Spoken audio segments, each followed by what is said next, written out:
What's up? What's up? What's up, everyone? Welcome to episode 213 of the Byte That Wrestling podcast. For the time now, a weekly podcast where we talk about the world of WWE. With me today, coming from now, what is it? London, London, Ontario, Canada. London, Ontario, Canada. Keith Pushik is back, Hey, ladies and gentlemen. I'm back. Hi, I'm happy to be here. It's been a while. That it has. I heard some things have happened since I left. Yes, Yeah. yes. So Keith has been in on it, things. but as many know, there is only only a couple of episodes left of the Byte That podcast. Now, of course, everyone notices that Juan is not with us right now. Of course, Hurricane Maria went right through Puerto Rico, so obviously issues with power and all that. So Juan, we're supposed to only have 2 episodes left, and Juan can't be here for this one.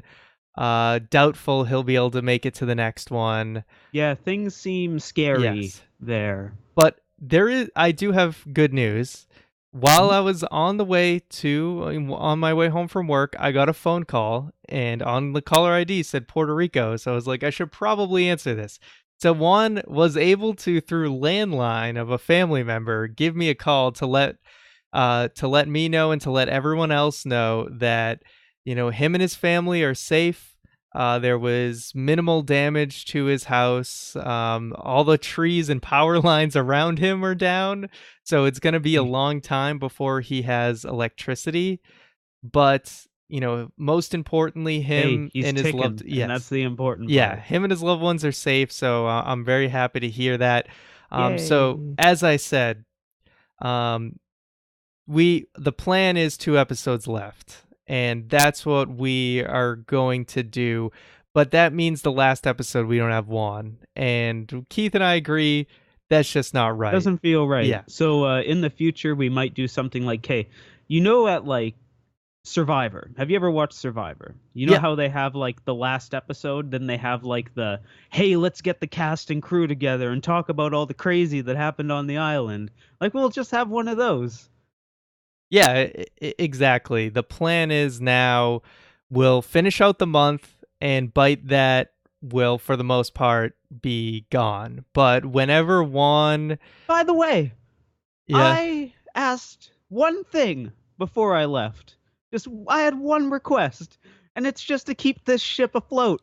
And the ship didn't even stay afloat. What happened? So that's a thing. That's a thing that happened. Yeah. But hey, I mean, you were part of that conversation. I know. So, yeah. So as I said, we'll finish up this month. Byte That goes away. But when Juan is back and ready to he's just back to his routine, we will do one more podcast with the 3 of us, because it would not be right to end it with another 2-man show. I mean, I thought we were finally going to get a 3-man show, but when one guy comes back, the other one has to leave. I mean, that is a thing, right? Wasn't it like when I miss a week, Juan has to miss the next week? Yes, so I didn't think that curse would continue extreme. Like, right until the very end. Easier than this. So yeah, Keith. Go on back. Yeah, Keith, I'm glad to have you back. You were deeply missed by everyone. People kept asking us. Everyone as well. Yeah, people kept asking us when you were going to come back. So I'm glad you're here. And I could not have come back at a better episode. Yes, it's really perfect. Yes. So as announced last week, this episode is really dedicated to everyone who's had frustrations with WWE. And, this is your chance. This is your chance to join us in... Your chance to vent that. Yes, to vent that. This is the airing of the grievances. This is our chance to just blow off the steam, all our frustrations with WWE. And we had a lot of people write to us through all social media So we'll be reading your frustrations as well, and as well as, what are the reasons that we are stepping away? Because as much as we love doing podcasts, it really comes down to the fact that if we don't enjoy what we're watching and we're not Think passionate about something. it, we shouldn't be doing a podcast about WWE anymore. So It's very true. we're going out in style and blowing off some Woo. steam. So I think this is the full episode. So let me put it this way, if you really like WWE right now and you don't You should want probably turn this off yeah, if you right don't now. want any negativity, cuz this might be I might go on a limb here and say we're slightly leaning towards negativity for this episode. We like to Yeah. be positive. We want to end on a positive note, which is why the second to last episode is where all the negative is going to be. But we're going to try and turn as much negative into a positive as we can. But it's probably going to be negative, just saying. Yeah. Some smack is going to be talked here. This is like our talking smack. Yes. Rest in peace. So I've just kind of compiled a list of things, and feel free to just add as we go. Sure. But I Before want we to start, start. I'd like to say, like, I haven't watched wrestling lately. The nice thing about whoever doesn't know or hasn't figured it out by now, I moved. That's why I've been away for the last couple of weeks. I moved provinces, got a new job, everything's great, blah blah blah. But in that time, I took a wrestling vacation.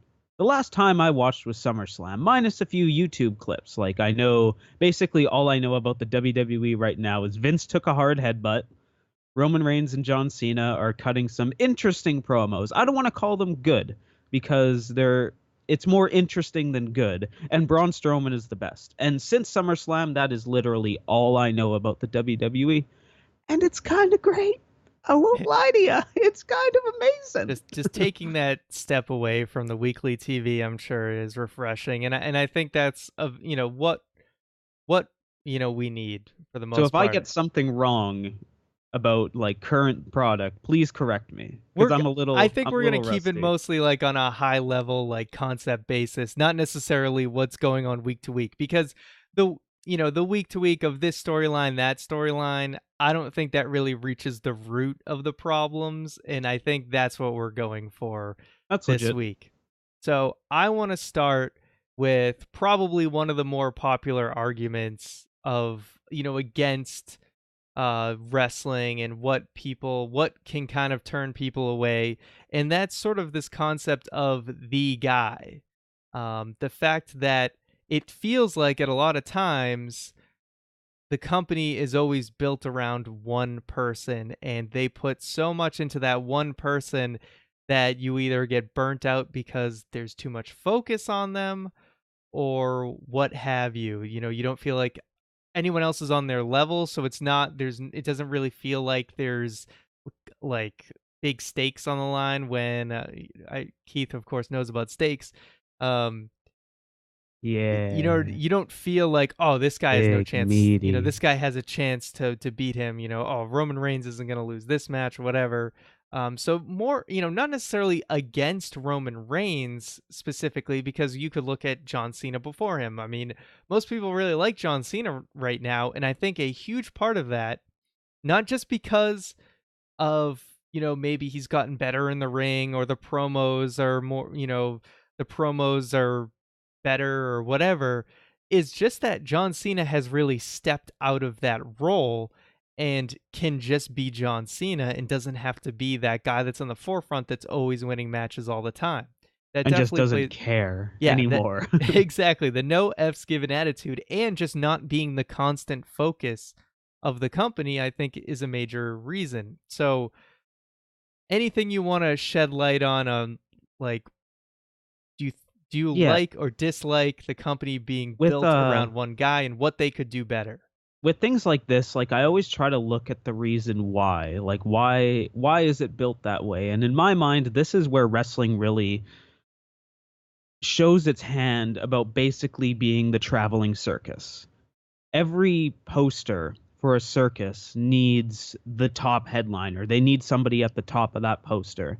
And that's really where like wrestling and the WWE's age kind of shows, and where they feel this desire to have the one guy at the top of the poster instead of like building a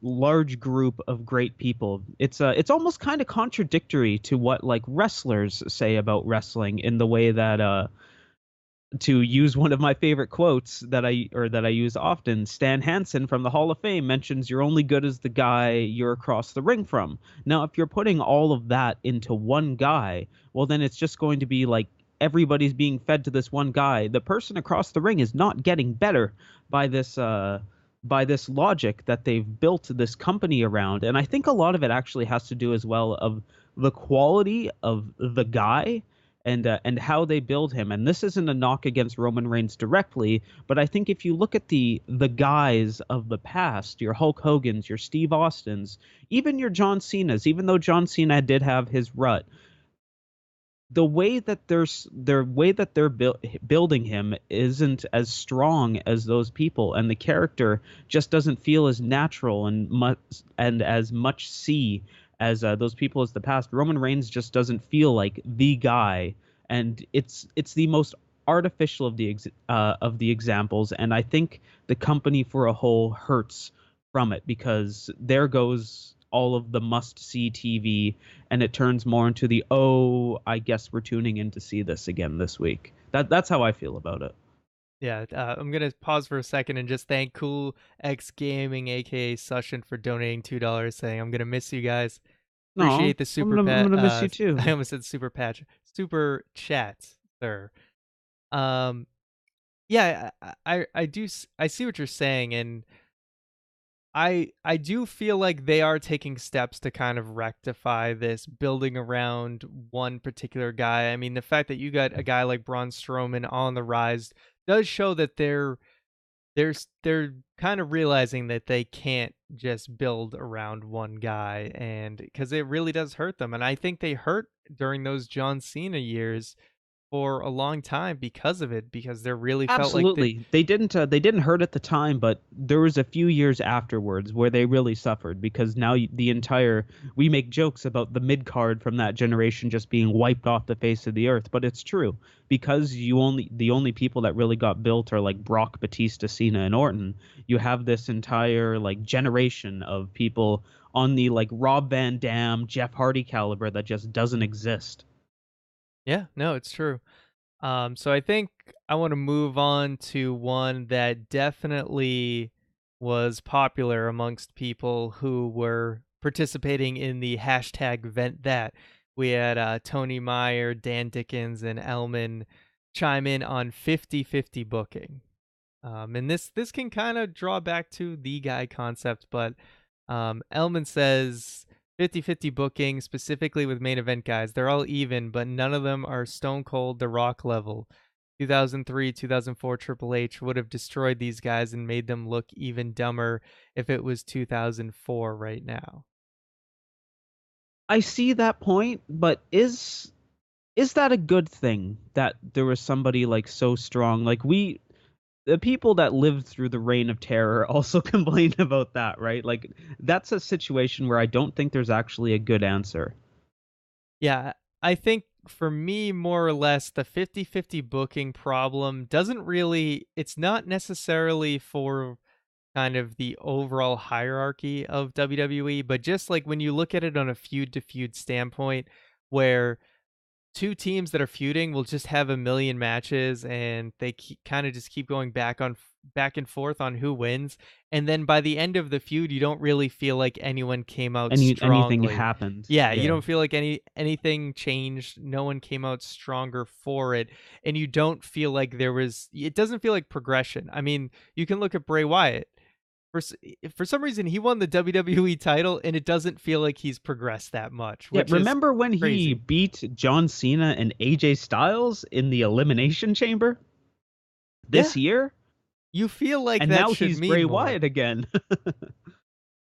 Yeah, so it's really comes down to, do people feel like they're ever growing or moving up the ladder? A lot of times because of this just back and forthness, it feels like people are just For kind of me, stationary. it's like less about 50-50 booking and like trading the wins and losses, because really history remembers the big moments, right? Like the big steps. Like, yes, somebody like the Club and, I don't know, the Hardy Boys, just for example, they might go into a feud, they might trade wins and losses, but it's going to be the pay-per-view matches or the really good matches that most people remember. I kind of like credit this point to consistency.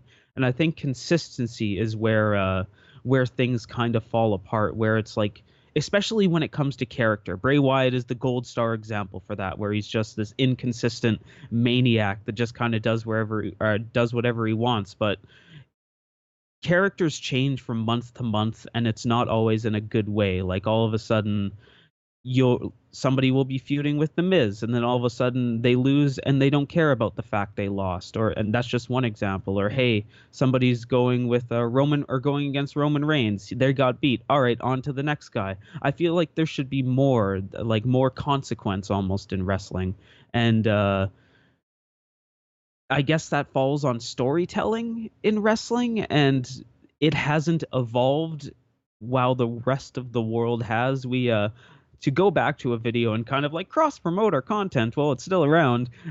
We touched on it in our WWE versus the rest of television video, where we talk about like, hey, in the 90s, wrestling was great because there was all these larger than life characters versus the shows that you had like Frasier and all those sitcoms where it's just normal people, where now things have changed, where now television has the larger than life characters and wrestling is just normal dudes. I think that's a problem.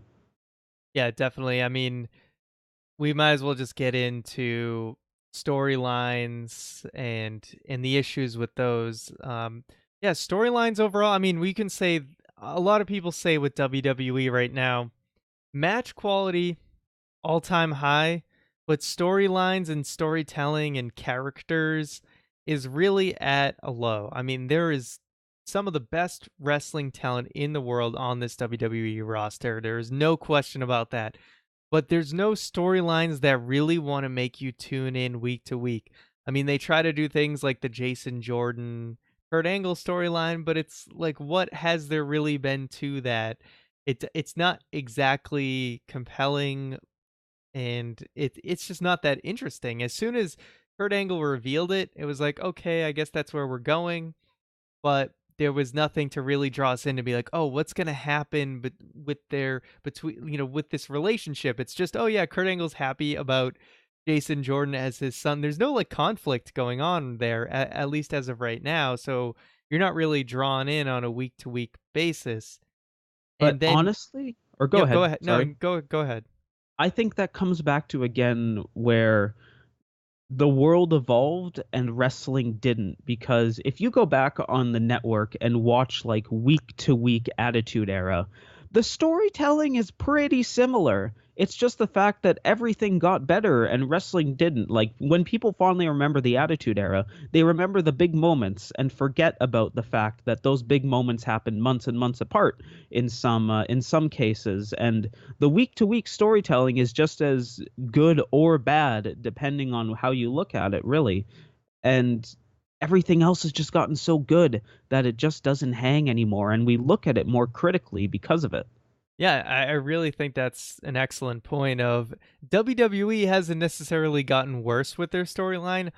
Our bar, like the bar that we have set, has gotten higher, and WWE from a storytelling perspective cannot keep up. And the they have the medium to do so with so many hours a week. They can develop characters better than anybody else with what they have available to them, but they don't. And a lot of that is because they can't write. It's pretty difficult if you had to write 3 hour, or like a half an hour a week every week for 10 years of a character and keep things interesting. It would be pretty That's difficult, tough. which That's is, why that's why I TV understand it. shows have seasons, Yeah. because you can take a break and build up like I a mean, I mystique I around the character. understand that the writers have this impossible task to keep things interesting year round with 5 hours of television a week. I understand that. but they could also look at it as an opportunity that they have the opportunity nobody else has when writing a television show. And what we end up getting is something very cyclical. If you watch wrestling for 5 years, chances are you've pretty much seen every single storyline Yeah, that there is. It's just, pull out these characters, plug in these new ones. Oh yeah, I've seen this storyline before. Oh yeah, I've seen Kane burst through the ring and, grab somebody. Like we've seen this horror, underdog versus dark character storyline. Oh, oh, he's gonna crash the vehicle with the guy in it. We've seen that. Here's the versus authority storyline. We've seen this one before. So we end up just kind of going in these cycles, and if you watch long enough, absolutely. You've you have seen seen all it the all. cycles. Yeah. From a complete storytelling standpoint, talking about that in a bubble, I think the person that exposed this the most was Matt Hardy with the final deletion. Do you know why everybody loved the final deletion? Why it was so interesting? Because there was no wrestling in it. Because at the end of the day, all of these stories come back to 2 dudes or 4 dudes or 6 dudes or 8 dudes going into a ring and fighting each other. Everybody loved the final deletion. There was barely a match in that. That was the considered some of the best storytelling in wrestling over the last while, and there was no wrestling in it. Yeah, I mean, of course that they did eventually have the matches, but week to week, the things that were going on But that were, the yeah, matches, the people watched the matches because of the intrigue of that first piece of content, yes. which was the final deletion. The contract signing I think was the initial buzz, right? Yeah, And then the final deletion was sort of a match, but it was more of like a action set piece. And yeah. a lot Like there was a pinfall, and yeah. that's about what match took Yeah, place and of then it. they had, delete and decay and all of that. But I think a reason it really caught fire was because there was this interesting thing with it was a character that drew us in. Broken Matt Hardy was an interesting character. We had Matt Hardy, he feuds with his brother, he loses the match, something in him breaks, he loses his mind, and he changes because of it. He takes on his character develops over time. His army, his Vanguard One, the Skarsgård, the boat, King Maxwell, like all these characters around him are fun too. It was the most original thing to happen in wrestling in the longest time, and I think that's what drew everyone in. And then you had Brother Nero come in, and his character changed because of it. There was so many interesting things going on, and you can't strike gold every single time, but I No, think and there just was problems with it. Like it wasn't all gold, but there yeah, was enough good that it outweighed but the bad Matt by a mile. Hardy saw an opportunity in he saw, if I want to make it big, if I want to, become relevant again, I need to I need to play to my strengths. Like what's WWE failing at that I could take an opportunity at, and that was creative storytelling, and that's exactly what they did, and that was the most popular thing TNA's done in forever, And and that doesn't surprise me. a few people in our chat right now in the live chat at youtube.com/bytethatcast, watch it while you can, are mentioning Lucha Underground as far as like storytelling goes. And I do think Lucha Underground is a good example of storytelling in wrestling, but it also kind of suffers from the problem I mentioned earlier where every good story in wrestling ends up in a ring. Some of those backstage segments in Lucha Underground and like the crazy, like smoky in the arena, there's some shady business going down. That is some of the best stuff I have seen in a very long time. But it always leads back to a wrestling ring. And if you, like Ryan mentioned earlier, if you've watched wrestling for any extended period of time, you've seen it all. And well, but I mean, if we're trying to think of ways of I mean, that kind of sheds light on why we're kind of taking a break from wrestling, right? Yeah. Because we kind of see the current box that it's living inside of.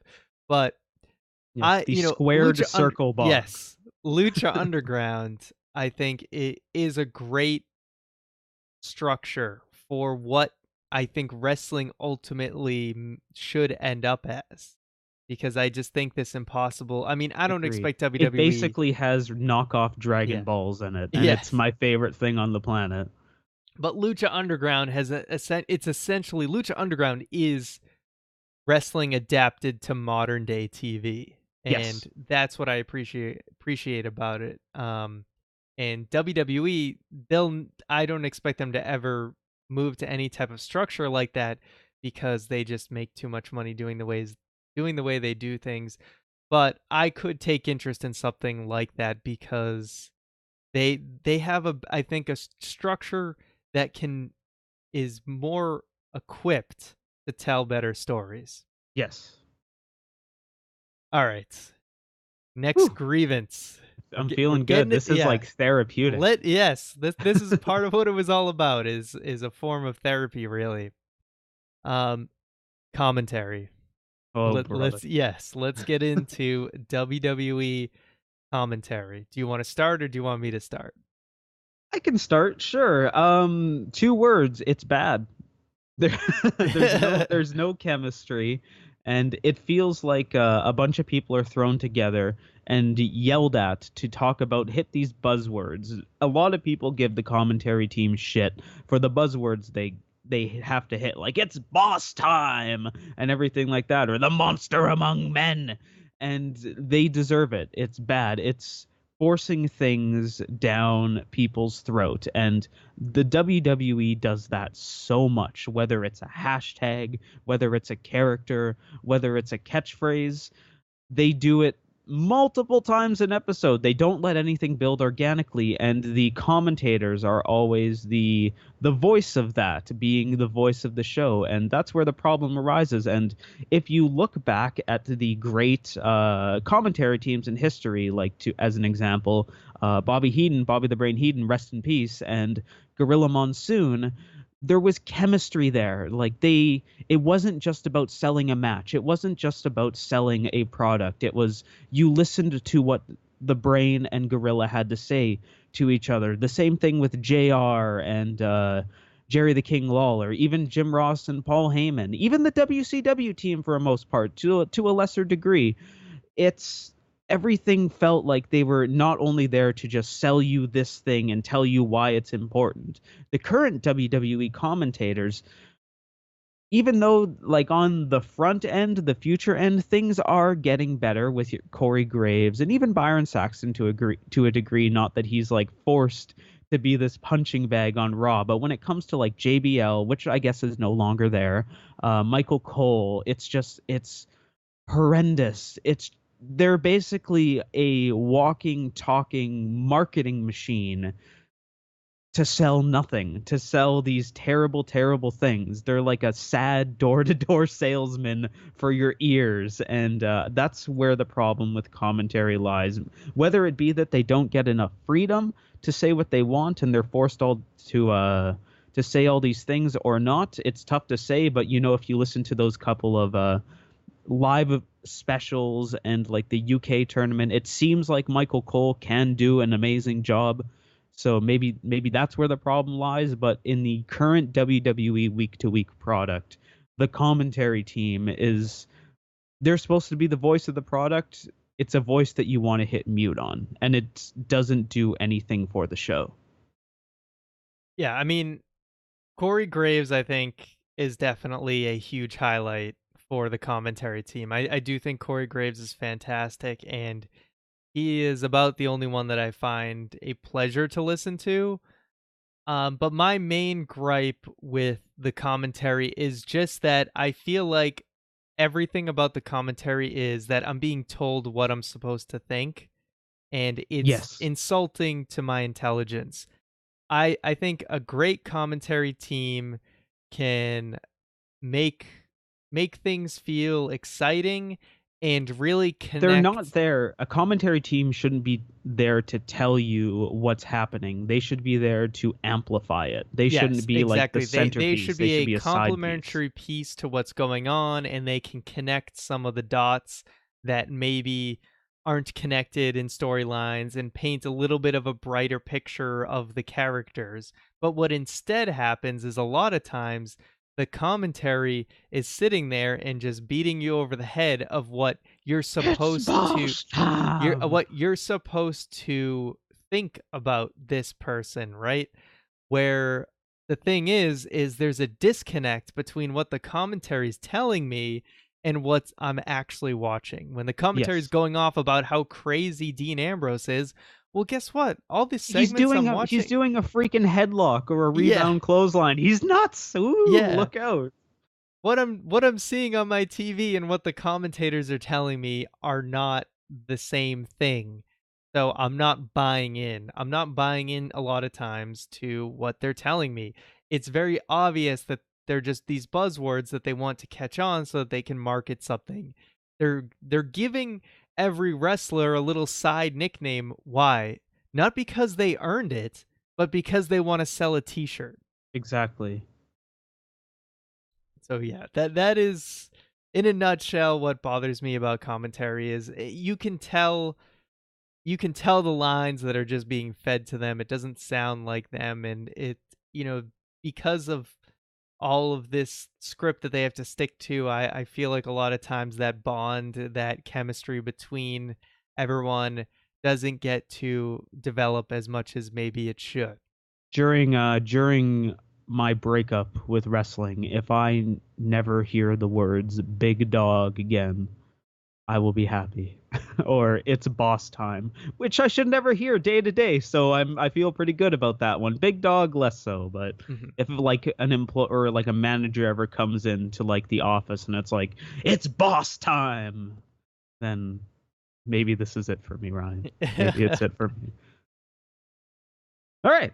Moving on, we have one thing I listed here is too much focus on expansion, PR, and branding. So I did kind of touch on this with they want to put a label on every wrestler so they can uh, sell a T-shirt. And now I know WWE does a lot of great charity work. I would never minimize that, but there is also a lot of things that they do just for PR. Like you could look at the Ball family segments and That expanding, was great. That was good television.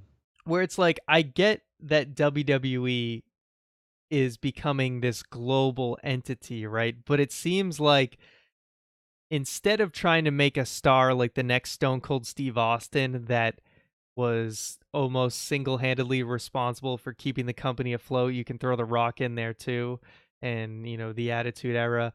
But it seems like WWE's number one superstar now is WWE. It's all about the brand name itself and not the character or superstar that's really going to put the butts in seats. Yeah, this one's a tough one to really vent about because I totally understand why. It being a billion-dollar corporate company, you kind of have to. You have to sell a brand, especially these days where your loving country is all about brands and how important they are. They need to build this brand. The only problem is, like you mentioned, the biggest star on the roster is the WWE, and they're willing to sacrifice things in order to keep it that way. The Authority, if you want to talk about 50-50 booking and this problem, the Authority perfectly encapsulates both, where half the time you are supposed to hate somebody like Stephanie McMahon because they are this awful, awful character on television. But then 2 commercial breaks later, you have Stephanie, the brand ambassador, doing all of these great things, talking about like saving people's lives. And then 2 segments later, you're supposed to hate them again. There's no consistency, and I think that's where a lot of this problem stems from. hmm it feels like in some ways that WWE doesn't want anyone to get bigger than the brand, and that way they have more control over the situation. And even that fear is kind of understandable because when somebody gets bigger than the brand, like a current John Cena, like Dwayne The Rock Johnson, They don't need them. We laugh and joke about the fact that The Rock can come here and do whatever the hell he wants because The Rock doesn't need the WWE and the WWE needs The Rock. So I can understand their fear from that point where if a superstar gets too big, now you've put all this money in them and they can leave you behind. They can outgrow you.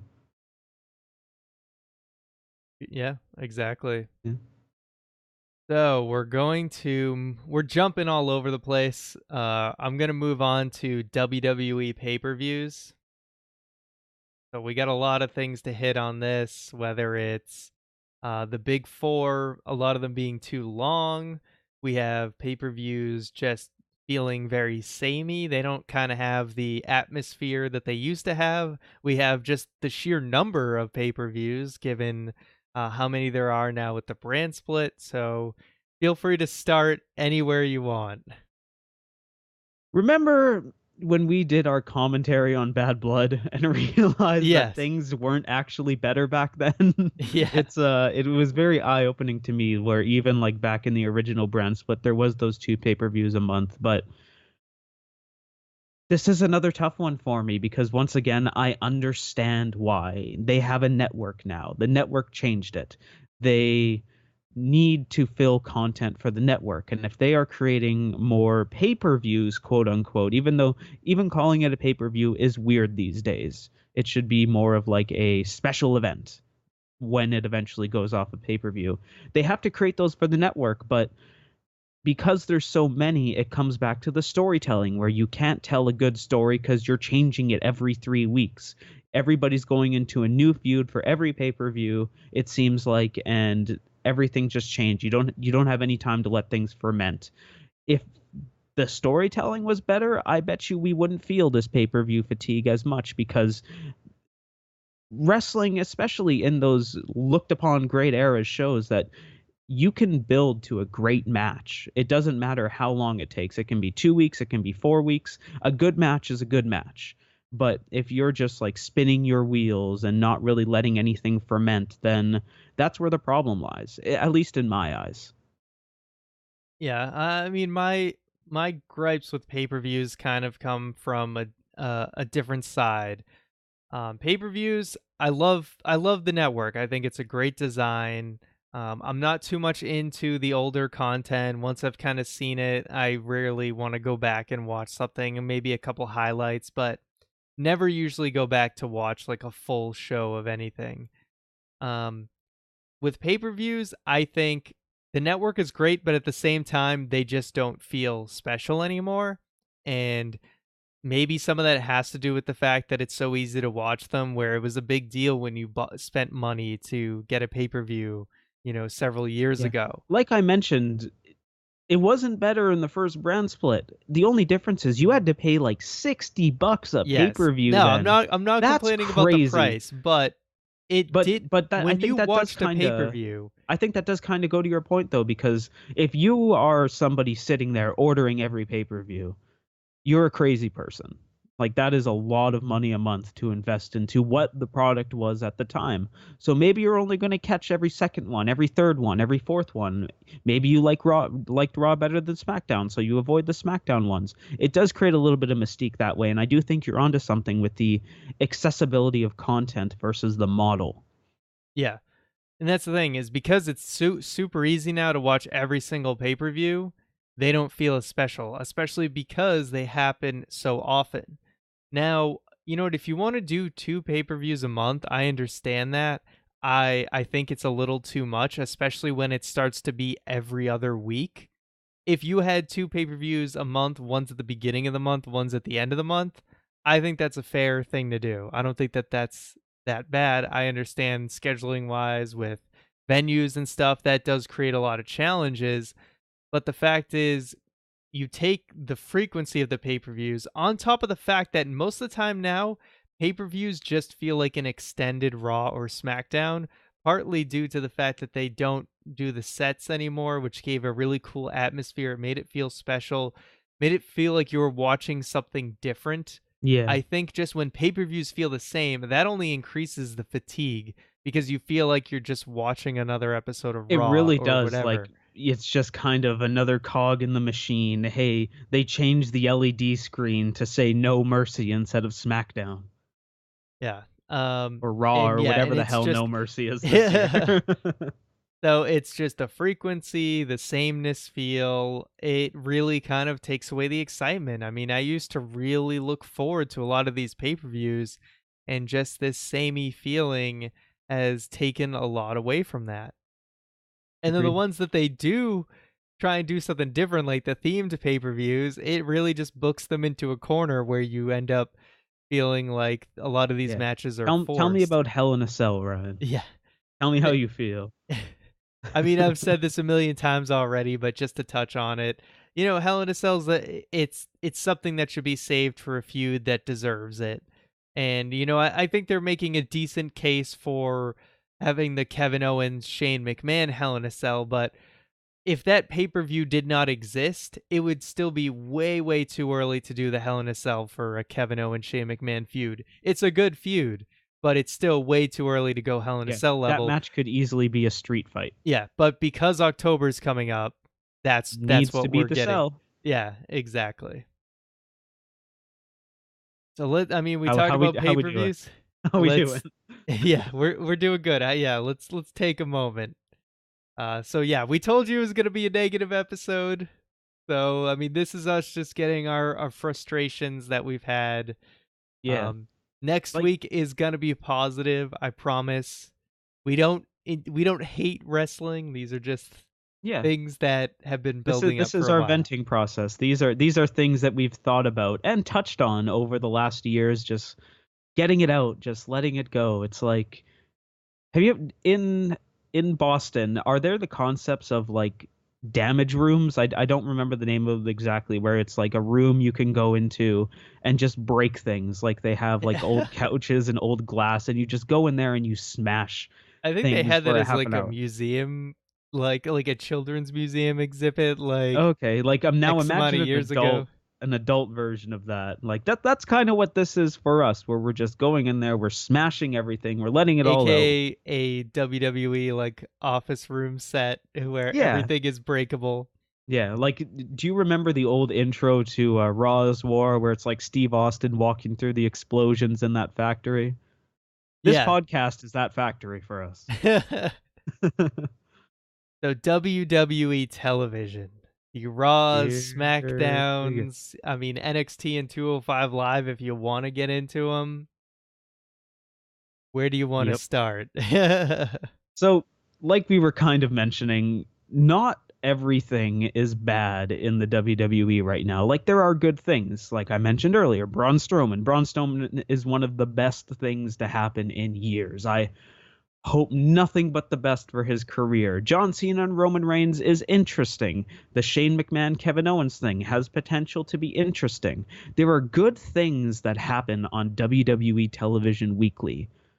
The only problem is that these good things are 20 minutes, half an hour at best per episode, especially on Raw. That means that there is 2 hours and 30 minutes of content, including commercials. I'm not going to round. That is not good. Like the things that we complain about. That is more time that we spend watching mediocre content than anybody should. It's crazy to think about. Like, I used this analogy with you the other day, where imagine if I told you you were going on a vacation. You were going to go away for 4 days, this great resort, but you're only going to enjoy one of those days. The other 3 days are going to be miserable. Doesn't Not a seem very good deal. vacation. And wrestling's kind of the same way. You're going to sit there for 3 hours and watch something, and you're going to maybe enjoy a half an hour of it of best. Some weeks you don't even get that. And there's just so much. It's not really a problem of so much content. It's so much mediocre content that wrestling feels like a slog. And I think, speaking for myself, that's what really creates burnout. That's why I need to either take a step back, watch the YouTube clips. There have been weeks where I've done that and done the podcast because I just can't sit through 3 hours of this all right television. If you can condense it into 20 minutes, a half an hour for me, that's the best possible way to consume it, and that's where that's how I feel about it. Yeah, and like, don't get me wrong, we call a spade a spade. Raw's actually had some better weeks recently, and WWE TV right now is not even close to at its worst. No, But not by a mile. doing this for 4 years, there's a lot of weeks where it is that 80 to 90% of the show I'm just not particularly interested in. And yeah, that is a problem. I mean, you if you think of any other TV show, if you didn't like most of it, would you still be watching it? But WWE has really kind of instilled WWE is very habit based because it never stops. It's every single week. So you just get into that routine to, I should be watching Raw. So even if you slog through a couple of bad weeks, it's okay because once you get to that good week where, that was a really good episode of Raw, it's like you're right back in again. But then guess what? A couple of Like weeks. I even remember you saying like you're gonna sit down and watch Raw, even though it might suck, just to know how people feel watching it. Like you're taking 3 hours of your Monday just to know, right? Yeah, I always What a wanted that full Ryan, I experience. want to be honest with you. What a stupid thing you did. Where at the end You of the day, I mean, there's a lot of people out there, and they tell us all the time that they just watch the YouTube clips. They only watch the things they're interested in. And you know what? Maybe that nowadays that's the best way to do it because I think WWE they're trying that mass appeal where they want to appeal to everyone. They want to appeal to families. They want to appeal to adult males and single adult males and then just like family stuff for the kids. And you're not going to please everybody, which is why sometimes this show can feel a little weird and all over the place and not consistent. And that you end up pleasing nobody. I mean, nobody. You're going to have people that aren't satisfied with the entirety of the show. Now, yeah. like I said, they have good weeks. Everybody has good weeks, but I mean, we're coming up on the fall, and that is notorious Mhm. for just a big slump in WWE television. So it would not surprise me if heading into the fall things kind of tapered off But quality wise. even when the WWE has a good week, think about the fever that happens around it. Like, wow, guys, Raw was really good this week. This is crazy. Like, that's as exciting as it is and as fun as it is to really join the fever around it. As a concept, it's kind of sad and kind of scary, really, that, like, oh, for 1 week it wasn't mediocre. Now everybody's going to lose their mind. Like, I've looking back at it, it's a very weird feeling. Hmm. So I think we covered pretty much that. I mean, the only other thing I want to touch on with WWE TV, one thing that they did better in previous like eras is just a little bit of variety on even just setting and what we see. The Attitude Era was great with having different backstage environments and 24/7 rule with the hardcore title really made them go to a lot of interesting places. And even in the Ruthless Aggression era, they utilized more locations. And I think just changing that up You know, does. that's an interesting point because we live in a generation where cameras are more accessible than they've ever been, but the product is the most in the arena that it's ever been. Like, it's probably like, you could probably record a backstage segment on a cell phone at this point. The quality is probably high enough that you could make that happen. You don't have to lug around this giant over the shoulder camera like they did back in the day with those segments, but it doesn't happen anymore, or it barely does. Yeah, I mean, we just get these same uninteresting look. I mean, you have the arena shot, then you have the boring office that's not even an office anymore. It's literally just a room with two posters and a television screen. Like, Yep. what happened to the when William Regal was GM? He had like this fancy desk, and it looked like an actual office.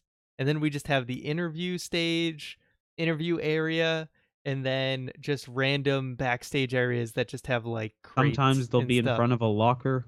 Yeah. or a locker room Yeah, or a door. occasionally they'll do a locker room thing, but just when you kind of just are used to seeing the same 5 or 6 locations, it really just feels like it gets a little monotonous. I mean, why not spice it up every now and then? You're always in a different city.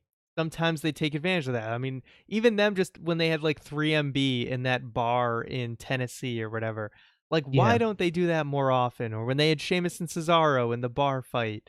Like that type of stuff you could do every single week. You have one of those every single week instead of just kissing that city's ass. Why not And you don't actually even have to utilize go it? that far. Like, move the plant over 2 feet.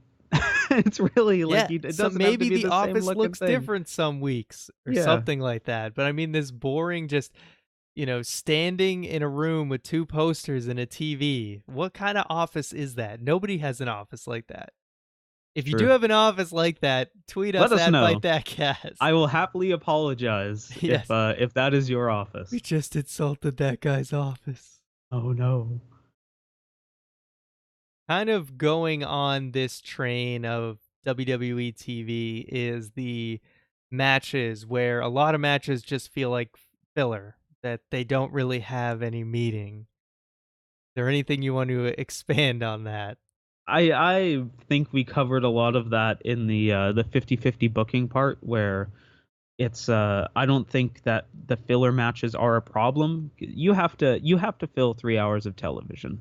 And at the end of the day, history won't remember the 13 times that the Hardy Boys and Sheamus wrestled each other. They'll remember the 2 or 3 good matches. So that part's never really bothered me.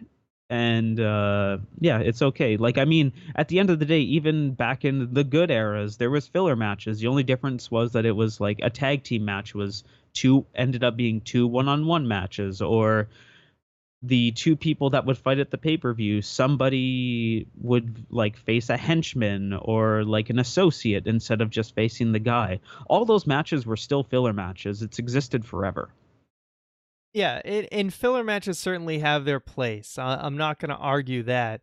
It's just I would like to see a little bit more of a reason behind certain ones. If 2 guys are already in a feud and you want to do the hey, like it's going to be a tag team match at the pay-per-view, but we're going to do 2 singles matches of like one member of each team face off.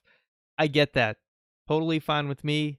They're already in a feud, but when random matches happen, let's have the hey, you spilled my coffee, I'm going to kick your ass. Like a little bit more of that. There was like a It's a couple great weeks. feud.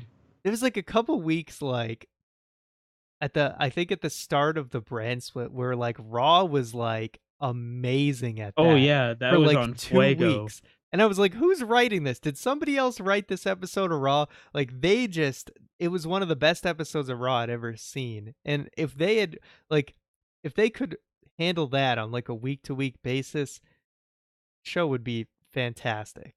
Yes. All right, here's one that's definitely popular. Babyfaces. The problem with Babyfaces. So I think a major issue that Juan has brought up a lot. He even did his own video on it. Is just how they portray a good guy and why it makes it difficult for people to get behind them. A lot of times, much like the commentary team, it seems like you're just being fed almost lies to in like kind of a pandering way to get people to buy into baby faces, where more often than not the heels are actually saying more truthful things. It's true, and it's funny. I find it funny because look at arguably the biggest superstar in WWE history, Stone Cold Steve Austin. He was the face of the company.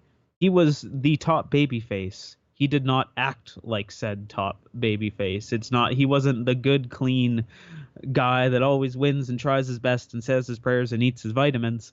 He was a badass. And I think that's more what it's missing, where all of a sudden you have these heels. And honestly, I think from the bad guy standpoint, it's not much better because it goes back to everybody's trying to sell a t-shirt, and these bad guys are saying the real things and they're saying what everybody's thinking, and people are cheering them for it, or they're a great wrestler and people are cheering them for their ability. but they're not being hated. You can't. You're only as good as the person across the ring from you, and if you can't make if you can't make the yourself be hated enough that people want to see the guy across the ring beat you up, are you really doing your job then? Because it takes two people to like make a good story at the minimum, and if they're not doing their part, then I think the whole thing falls flat. It's just that the faces get the flack because they're what we look at as the poster boys. It is, I think it is a two-way problem. No, you definitely make a great point, because at the end of the day, you're right. The heels should be the ones that are being kind of delusional and telling lies and getting the crowd to dislike them, where a lot of times it's like, even now, like the Miz used to be like the holdout, right? Of where like, man, the Miz is like a true heel. And don't get me wrong, Miz has some amazing promos, but I'm cheering him because Yeah, of these you promos. don't want So to see Jason Jordan beat up the Miz. yeah, and it's weird because I know in a way that a lot of times people say, "Oh, now there's no true heels and baby faces. They're kind of shades of gray." But that's not really that obvious. It doesn't seem like it's, they say that, but then you watch the show and it doesn't seem like that's what they're going for. Now, they've definitely gotten better with characters like Roman Reigns and stuff, and John Cena, I feel like, he drops a lot of those truth bombs, and he's playing a good guy. So I think they're starting to get it, at least with some of the characters.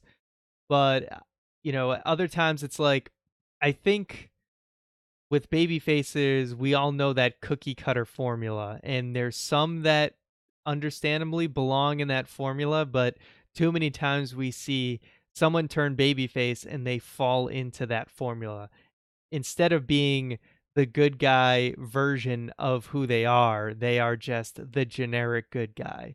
And Hmm. we've seen that time and time again. And they're doing a better job with some people.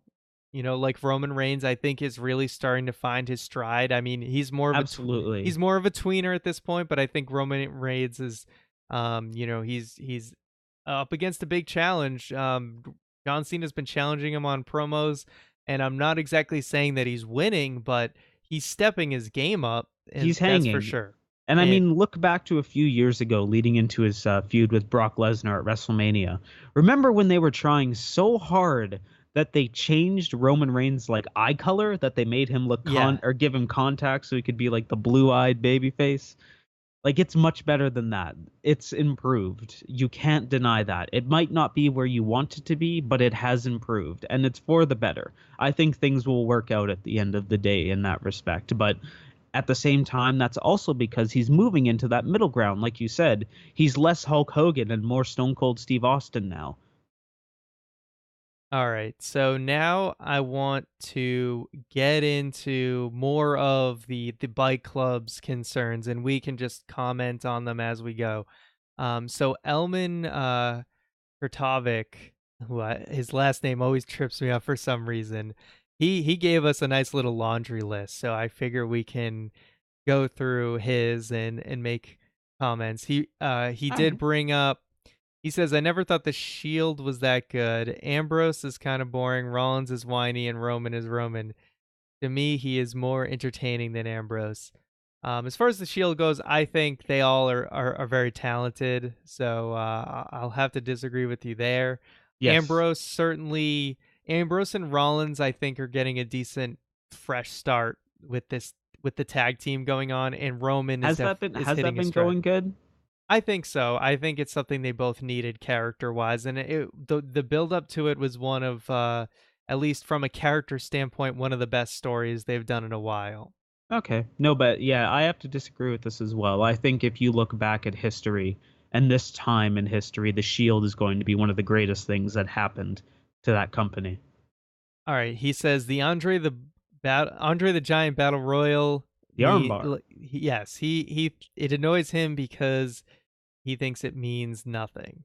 And You can he's look at right. Cesaro, Big Show, and what do we have? Corbin. Corbin and then now Mojo. Mojo Rawley. Yeah, what has Mojo Rawley done this year? I mean, he's probably gonna break up with Zack Ryder. So Woo! take that for what you will. Yeah, I mean, it seems like Corbin was gonna be the guy to really break out, and now he's kind of dropped down a bit. His stock is kind of going down. Yeah, we haven't gotten to that point where it's King of the Ring prestige at all, because King of the Ring was a lot of times like that meant a guy's career was gonna take off. And a lot of times it did. I mean, you can look at Stone Cold Steve Austin as a King of the Ring winner, Brock Lesnar as a King of the Ring winner, Edge. I mean, it took a little while for Edge to get going, but King of the Ring winner nonetheless. We've yet to see that true big rise. I mean, Cesaro, and Cesaro is still a player, but could you say the Andre the It got Giant? worse before it got better. Yeah, exactly. The Andre the Giant Battle Royal was not what propelled him. So they need to really figure out what they want to do with that, other than it just being a match that gets people on the WrestleMania card. I forgot up until right now that the Big Show won the Battle Royal. Yeah. Huh. I think that was done for a let's do a kayfabe check and actually have Big Show win for once, to be We've got hey, nobody else this year, so give it to the Big Show. He's a big guy. If they want to keep that, how will they eliminate the Big Show prestige up? You gotta have Big Show win one every once in a while. Let's be real. He didn't like the fact that SummerSlam is now essentially almost WrestleMania length. I agree. I think that's too long. I think these super long pay-per-views really suck the life out of the room by the time you get towards the end of the pay-per-view. I agree. Especially with SummerSlam up until that main event, because it was so good that it really it brought the life back in. But getting to that point, oh brother. Let's see. All right. And he touches on 50-50 booking, and 205 Live needs to mix up talent a little more. I mean, they did that with Enzo the other week. So, I agree with you there. Okay, so Enzo's on 205 Live now? Yes. That seems like a good I forgot how long you've been out. It's been a while. But then not this week, but the week before, he wrestled The Miz. So he actually wrestled in 205 Live, and then he wrestled The Miz. So nice. That was like the first time, of all people, it was Enzo, but the first time that you had a guy kind of dancing between the two divisions, which I agree they need to do more. So Tony Meier, he brings up the foreign gimmicks. I mean, we know SmackDown had a huge problem with that, where we had you're going to use the word had. Well, it's come down from it to just one foreign heel gimmick going on now with Jinder. That's fair. But at one point there was 3 like for America storylines going on at once. Yeah. That, I mean, if there's one storyline or gimmick that is tired at this point, it is the foreign heel gimmick for sure. Yeah, it's nothing to me feels more like we get it. You're an American company, especially as somebody not from America, because it's all lost on me. I'm sure there are probably people that eat that shit up, but it just bounces right off of me. Tony Meier also brings up the NXT formula, which has now really become this thing of, the big name comes in, has a couple feuds, ends up challenging for the championship, wins said championship, holds it until they get called up. It is becoming a problem. NXT has become very formulaic. It gets away with it a bit because the matches are still good. I've thought for a long time, and this is mostly the NXT main event that I believe Tony is talking about. At least that's how I interpret it. And I've honestly always thought that the NXT main event is the weakest part of an NXT takeover, because it's this built up, all flash, no substance thing, where the match is all right, good even, but you can see the gears turning behind it. Well, okay, Finn Balor won. Guess he's here for a little bit longer. Oh, Finn lost. To see him in the main roster in a couple months. Like, I always thought it was the weakest part of an NXT takeover. The rest of it's great. Yeah, and it's far from the the biggest problem in WWE. I think Absolutely. it's just getting to the point where it's like, hey, just mix it up a little bit. I'm okay with you signing the big names, but it Like, really, remember when Kevin Owens went on Raw with the title and it yeah, was awesome? And we're yeah. like, okay, but he's still champion. When's he going to get called up? Like, Yeah, that exactly. was You cool. don't have to bring the title every time. You don't have to do it the same way every time. But like I said, not the worst of the problems, but it is getting to the point where we're kind of we're seeing it happen before it even happens. I Yeah. also want to give a shout out to Mr. Cody Collier. He is arguing us on every point in the chat room, but you know what? I love it. We welcome it. Yep. And, we're not saying you have to agree with everything we say. We totally understand. Everyone is welcome to their opinion. I will never berate someone for disagreeing with me. I get it. And I think it's Exactly. awesome. Part of the reason we started this podcast was to have that conversation, to see different points of view. So we completely welcome that. So Cody, you're awesome. Exactly. And I mean, part of the reason we're stopping it is because we lost that love, and we don't want to bring people down with us. And if you're out there, and if you're still listening even after all this negativity, props to you. But if you love the WWE, love the WWE. Enjoy it for what it is. Enjoy it. Like, even though I've lost out of love with wrestling, wrestling will still be something that I love forever. It's been such a big part of my life, and that will never leave me. It's just that right now it's a break time, basically. And if you're out there and you don't feel that, then you know what? All the power to you. God bless you. And I hope you never feel the same way.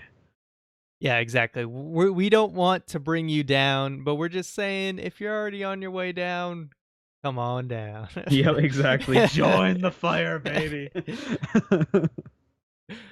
um, Shout out to Derek Wilson. He has for a while now expressed his concerns about WWE, and definitely when we came out with that video about TV not really keeping up with WWE, or The WWE other way not around. keeping up with regular television. He had a lot to say on that, and he was chatting with us on the Discord, so he's a cool dude. So thank you very much, because you had a big part in helping us articulate what it is in WWE that we're unsatisfied with. Dan Dickens brings up abandoned storylines. Now, that's something that sometimes you have no control over if there's an injury or whatever. But every once in a while, there are other storylines that, they could finish, like who's the Raw general manager or something like that, and give you the most unsatisfying conclusion. Like, it is ridiculous to me that they would start an anonymous GM thing, And right? it's a and hornswoggle. and have no idea how they're going to end it, and then just for years just not resolve it, and then just throw Hornswoggle in it. um that that that is insane to me. And I know some televisions do write shows and they have no idea how they're going to end it, but at least if they try to come up with a satisfying conclusion, I can respect that. Exactly. But I I mean, think let's look at. Well, I was gonna say, let's look at the Fashion Files, right? Now, I didn't see SmackDown this week, so I don't know if they resolved it, but I don't think they did. They've been going on with the who attacked, who trashed their office or whatever, and it's been going on for months. And in a way, it is hilarious and kind of plays into the fun of it that we still don't know, and it's such this minor thing that happened months ago, and it's on and on and on. But at this point, I can tell they have no idea who they want to select, because I read a rumor that it was going to be the Colognes when they were the first suspect to begin with, because there was like a bottle of cologne left behind, but then they like disproved that, and now it's going to circle back to the Colognes again, which is just absolutely absurd. And the fact that they kept saying, oh, we're going to reveal who it is, and then they just nothing will happen for a week. yeah, Um, that is when an abandoned storyline to me gets a little ridiculous. And I know the storyline isn't abandoned yet, but that it'll get sort there. of, oh, let's just throw this in the air. We have no idea where it's going to go, and we don't have an actual good plan for it, and then it just dies. Yeah, like it feels like every storyline in wrestling, one of three things happens, and the good outcome being that it was awesome and everybody remembers it fondly. But that rarely happens. Things either fizzle out or get abandoned. Like it's storytelling in wrestling doesn't know when to end something, and it'll go on for weeks and weeks longer than it should. Even though I haven't seen it, that's how I kind of feel about the Fashion Files right now. That was fun for a while. Does it really still need to happen? I ain't never gonna hate on the Fashion Files, Yeah, man. I've I and love I've it, but never it is a little ridiculous now and if they. I'm gonna get some hate for this one, but I kind of feel the same way about season 2 of Southpaw, where season 1 is one of the greatest things Yeah, I've ever season seen. 2 Season wasn't 2 as just great. didn't have it. You should have just left Southpaw in this bubble. And as far as fizzling out goes, I think my example I always go to is the Nexus, where the Nexus was the best thing on the planet, even outside of wrestling for a while. And then the Nexus slowly fizzled out. They became John Cena's whipping boys. There was think of a time back then when you seriously believed that Wade Barrett was going to be the main champion and deserve to be the main champion. Compare that time to when the Nexus ended, when it was John Cena versus Wade Barrett in a chair match, and you knew Wade didn't have a hope in hell.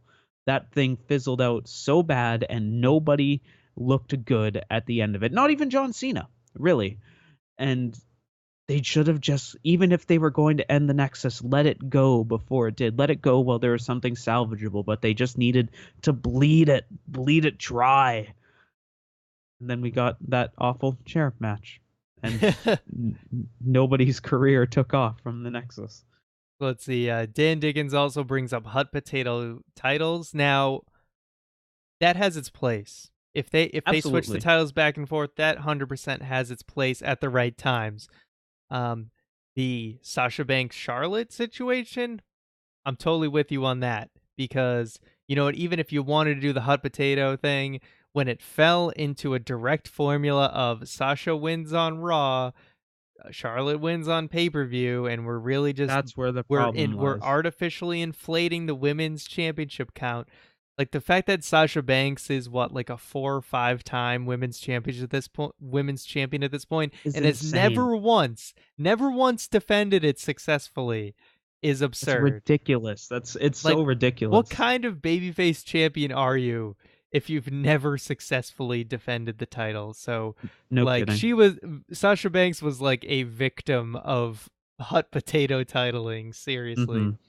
Yeah, title length duration has never really mattered to me in the way that I believe that it's the champion that makes the title. It's not the title that makes the champion. And whether it's 3 weeks or 3 years, if the time spent with that title is good and entertaining the entire time, then great. If it starts to fizzle out and become boring, that's when it needs to change. It doesn't matter if it's in a hot potato situation or it doesn't happen for years. That's the more important point to me than it actually just going around and everybody being a champion. All right, we're going to move on to what cynical Justin sent in to us. He said, "What's the deal with WWE making self-referential comments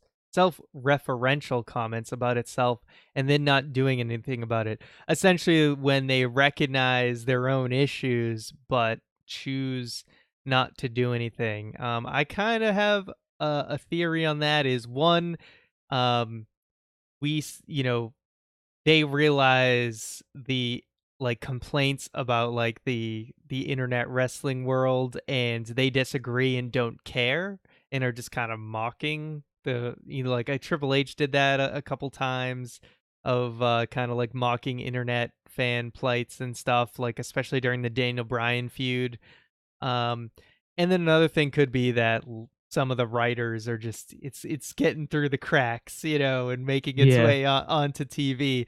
Because I heard a former WWE writer before say that all those sweet ideas you have for WWE, all those awesome ideas that wrestling fans have, those all get brought up in writing meetings. It's just it's being filtered through one Vince McMahon. So yeah, it's being filtered through a That 72-year-old may man. be the most depressing thing Yes. of all of So this. you need to keep that perspective. And I'm not saying Vince McMahon doesn't always know what he's doing.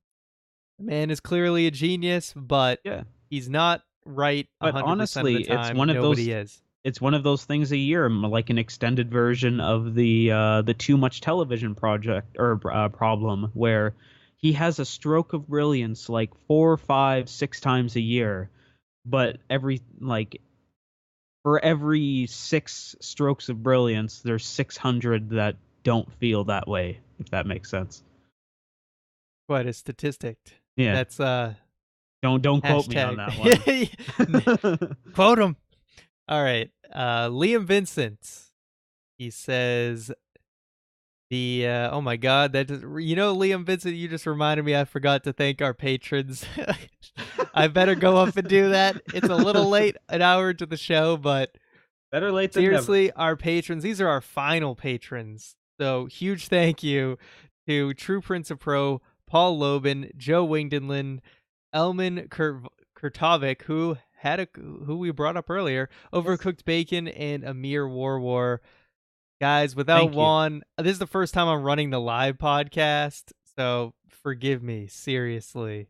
I'm doing the best I can. So thank you guys. Thank you, patrons. Hashtag vent that on us. Yes. All right, so Liam Vincent, we'll get to your statement here. He says the Wyatt's getting absolutely wasted. Hashtag vent that. He's not talking about alcohol either, just not being utilized properly. Though I bet you Luke Harper can do some damage to like a bottle of Jack or something. Oh yeah. Years on, it still makes me disappointed. I gave up on the product when they gave up on them.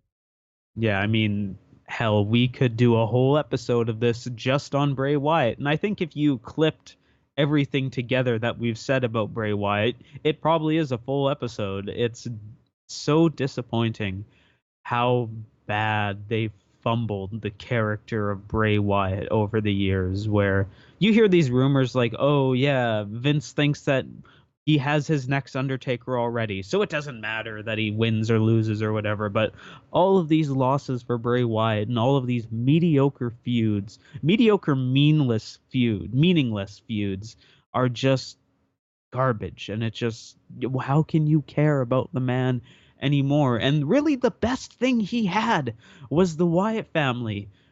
I still to this day don't understand why they broke it up, because nobody, they had no plan. Even if they had no plan is better than whatever the hell Eric Rowan and Luke Harper are doing right now. Which is nothing. Like, at least they're on television that way. Braun Strowman, okay. Yes, Braun has done amazing things since the breakup of the Wyatt family, but breaking up Luke Harper and Eric Rowan is still mind-boggling to these days if you're not going to do a damn thing with them. Yeah, the Wyatt family is definitely a depressing thing, because it's like, if there was believability behind the words that Bray Wyatt said, if you actually were like, man, this guy can wreck people and he's somebody to be feared like the Undertaker was, then there was so much potential. Like, his in-ring work, is he the greatest wrestler in the world? No, but he wrestles like his character is. Yeah. And that's all you need. And Bray Wyatt has style, maybe more than anybody else in the company. His style of wrestling matches his character. Actually, I lied. Braun Strowman is the most, but Bray Wyatt's up there. But Bray Wyatt has it plenty. He in the ring, he does exactly what he needs to do. And on the microphone, his words are hollow because he's just not been booked properly. I don't like to get too much into, oh, they should have booked this, should have booked that, but you can say firmly, without a doubt, that they messed up with the booking of Bray Wyatt and Luke Harper, because Luke Harper was the guy we thought a year ago he was going to be in the main event of WrestleMania. He could have been potentially in the WWE title match at WrestleMania. Now, where is he? Where's I don't Luke? know. Hashtag where's Luke? And Eric Rowan, I mean, at least he got to main event with The Rock. At least we can say that. It's true. He peaked too early. Now getting to Ronnie, who's at the Standard RLC. I'm gonna say his let's see, his first tweet. He doesn't like politics of wrestling playing out on TV. Basically, things like Baron Corbin, Roman Reigns, good or bad. So the fact that little things happen backstage and all of a sudden a storyline is abandoned or you lose your money in the bank. What's your take on that? Because it's a very interesting dynamic. It is. The only reason I think that's a problem is because we have that window into the backstage. If Baron Corbin, say that didn't exist, say it was like the Attitude Era where that window probably existed, but at least I was numb to it, where I didn't know that Baron Corbin had heat and he lost the money in the bank because of it. I just would have been like, okay, Baron Corbin lost the money in the bank. But because we have this inside scoop, we're able to label it as like, this is why the problem is. And it's like it almost takes away from the show itself because we have that insider information.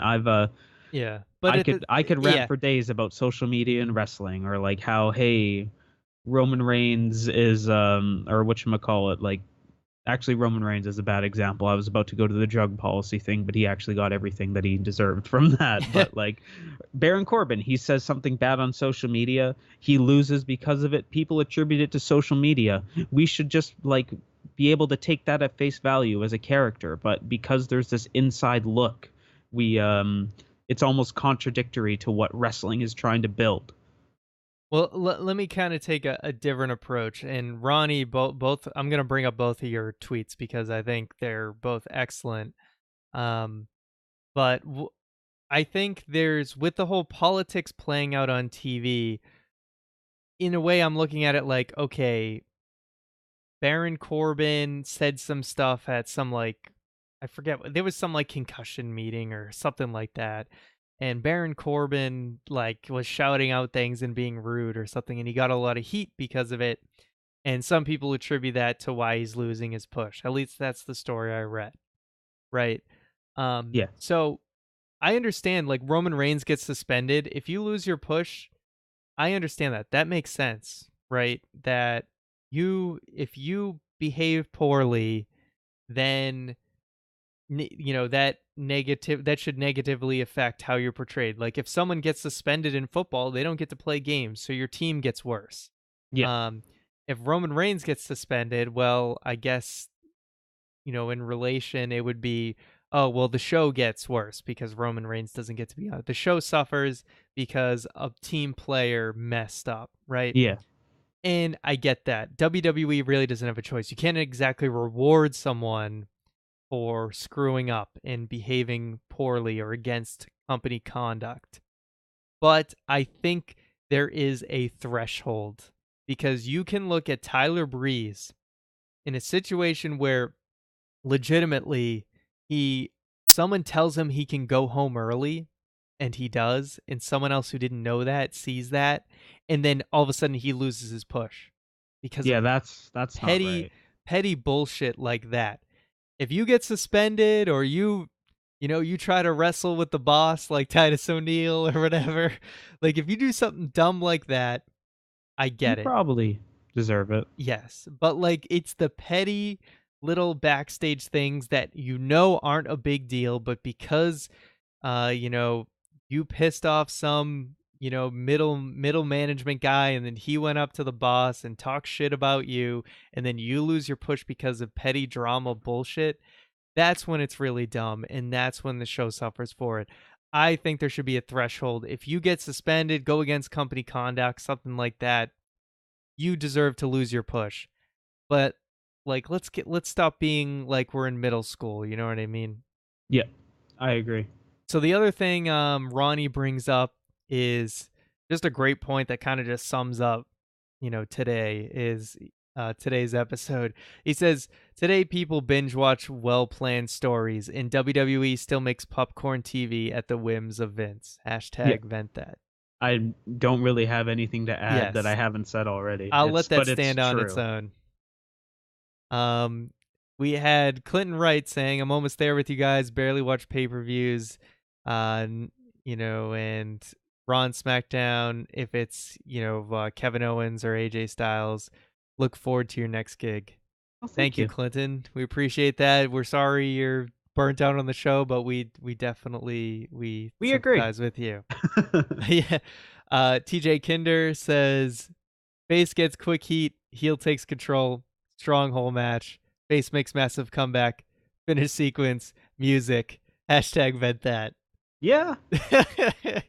That's less of a problem these days, especially with the anybody can win and people are losing for the sake of losing. I feel like that's less formulaic, but I'm with you, buddy. Haley Brown says that feeling when you have to take a second shower of the day because at the tap B-Town smells of lingering oily fried fish. Hashtag What? vent that. I'm pretty sure this has nothing to do with Byte That, but it had the hashtag vent that, so I So we decided to added it. read it. All right, that's fair. Thank you, Haley. I hope Thank you, Haley. You're that second probably shower not went well. listening to that. Yeah, I But hope that's that okay. second shower got the oily fried fish off. God damn it. Oh, I wasn't expecting that, but I appreciate that. I had to throw that in there. So over on the Instagram side, we had Indy M. Miller say constant title changes, Sasha not getting a proper run with Raw Women's Championship, not pushing Mike Kanellis. Another reason, I think that was another like petty heat thing why we don't see Mike Kanellis. Burying Baron Corbin. So those were their points. I think we don't really have to Said, touch on that too yeah. much. I think we've Yeah. said what we need to say. Max Corp 1 brings up the Sasha run as well as Kanellis. And tired of the same tag team matches every week on Raw. At least New Day and Usos step it up every time they wrestle. Yeah, definitely. I mean, the highlight of SmackDown has certainly been the tag team division for sure. Raw maybe needs to find its footing a little bit, but then again, the Rollins and Ambrose stuff is pretty good too. So I do like that, but maybe it needs to feel a little more fresh. Yeah. Exotikai, longtime friend. The start and stops of pushes, they cut the legs off people in less than a month. Thankfully, they didn't mess up Braun, and hopefully they don't. Amen to that. Yes, I hope amen.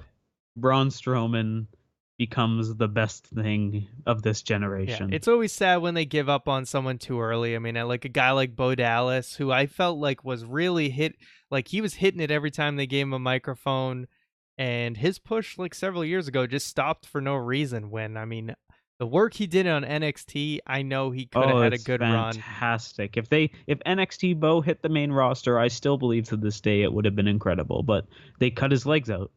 Yeah, and it's sad, and I mean, I'm glad he's getting an opportunity in the Miztourage, but they need to up his credibility because he's J&J security level. Yeah, exactly. So how do you feel, Keith? I feel good. I feel real good. You feel like you got it all out?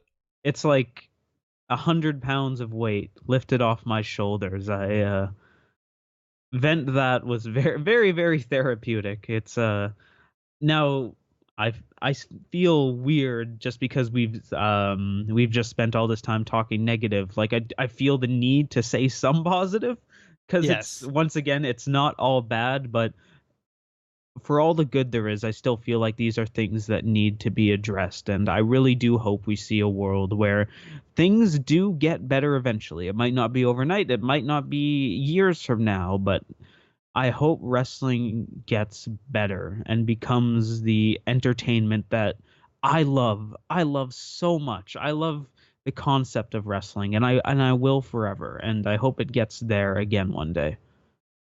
Yeah. As far as my feelings, I'm glad to get all this out. Like I said, I don't hate wrestling. I don't hate WWE, but these are the building frustrations I've had where, as I said last week, I've probably changed more than WWE has in what I like and what appeals to me has changed. I don't expect WWE to change for me. And if this is how they want to do their business moving forward, then, so be it. And God bless those who enjoy it. I don't want to take that away from you. These are just my wishful thoughts of what I'd like to see change, and it's probably not going to happen, and that's okay. That's why I'm stepping away. But thank you everyone who joined us for this podcast.